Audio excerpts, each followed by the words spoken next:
in-person consultations where you're sitting with the client in person versus ones that are online, those are very different dynamics where you have to consider different things. And one of them is that if you're in person, you have to be more present and you have to be a little bit more careful with your body language. Because like if you are like fidgeting with your hands or something like that, or if you have like a nervous tick, or if sometimes it's easier to read if you have a reaction, like an internal reaction to something that the client says.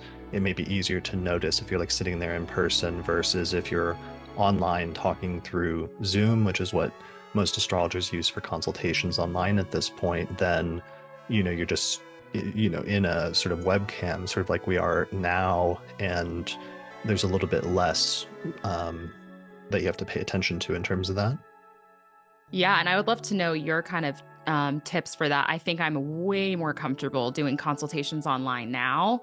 But I will say there's a lot of differences. Like, online, for example, when I share my screen, the box becomes even smaller. And so my ability to read body language or feel into the querent's emotional state becomes more challenging. So I think even things like that, then the way that I deal with that is by making sure I'm asking a lot of questions and checking in, right? So there might be more communication differences if I'm doing something online versus in person when like I'm really reading somebody and all of the nonverbal.